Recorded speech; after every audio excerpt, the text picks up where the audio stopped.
Hello everyone সকলকে মোৰ চেনেলৰ অন্য এটা ভিডিঅ'লৈ স্বাগতম জনাইছো। আজি মই ঢৌ পিঠাৰ ৰেচিপি এটা লৈ আহিছো। পিঠাগুৰি ব্যৱহাৰ নকৰাকৈ।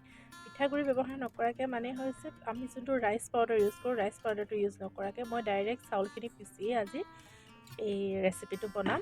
তাৰ কাৰণে মই জহা চাউল অলপমান 2-3 ঘণ্টাৰ কাৰণে তিয়াই থৈছিলোঁ আৰু অলপমান কোমলি যোৱাৰ পাছত মই এতিয়া এইখিনি মিক্সিত পিচি ল'ম।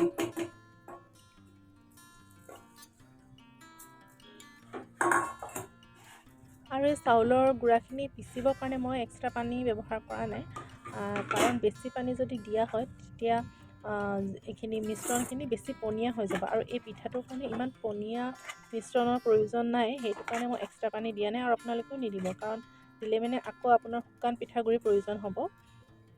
এয়া চাওকচোন, মোৰ মিশ্ৰণখিনি ধুনীয়া একদম ফৰ্মতে আহিছে, পাৰফেক্ট হৈছে। আৰু এতিয়া ইয়াত মই গুড় ব্যৱহাৰ কৰিম।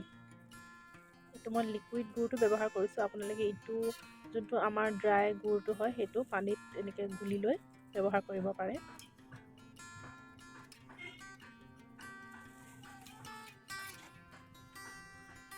এতিয়া মই এইখিনি ভালদৰে মিক্স কৰি ল'ম।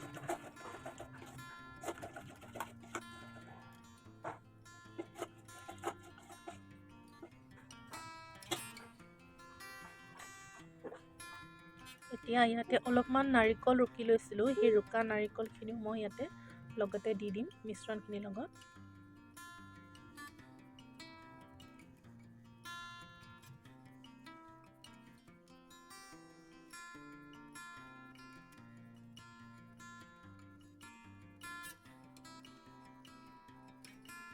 এতিয়া গোটেইখিনি ভালদৰে মিক্স কৰি ল'ব লাগিব। ইয়াত বেলেগ একো বস্তু ব্যৱহাৰ কৰা নাই, নিমখো দিয়া নাই।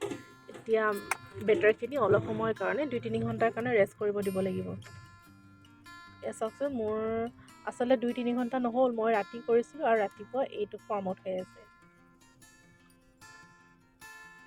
আৰু মোৰ অলপ পনীয়া লাগিব, মানে বেছি ডাঠ হোৱা নিচিনা লাগিলে, সেইকাৰণে মই অলপমান গুড়েই দি দিছোঁ। যোনটো জুলীয়া গুড়, সেই গুড়টো দি দিছোঁ। এতিয়া একদম বেটাৰখিনি পাৰফেক্ট হৈ গৈছে আমাৰ পিঠাটো বনাবৰ কাৰণে। এতিয়া কেৰাহীত অলপমান মিঠাতেল লৈ লৈছোঁ, যিহেতু এই পিঠাটো মিঠাতেলতে বনোৱা হয়। এতিয়া মই অলপমান হেতাখনেৰে দি দিছোঁ। এয়া চাওকচোন, পিঠাটো একদম ধুনীয়াকৈ ফুলি আহিছে। আচলতে পিঠাগুড়িখিনি যিমান সময় ৰখা হয় সিমান সময় বেছি, মানে তেতিয়া বেছি ভাল হয় থাকিব পাৰিলে।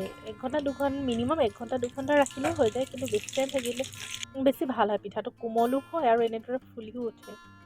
চাওকচোন, মোৰ পিঠাখিনি ধুনীয়া হৈছে, একদম কোমল হৈছে, খাবলৈও টেষ্টি আছে। নাৰিকলটো দিয়াৰ কাৰণে খাবলৈ বিৰাট টেষ্টি আছে। আপোনালোকে কিচমিচো দিব পাৰে বা কাজুও দি দিব পাৰে, ড্ৰাই ফ্ৰুটছবিলাকো ব্যৱহাৰ কৰিব পাৰে। কিন্তু চাওকচোন, আমাৰ ঢৌ পিঠাখিনি হৈ গ'ল, খাবলৈ কিন্তু বহুত ভাল হৈছে দেই।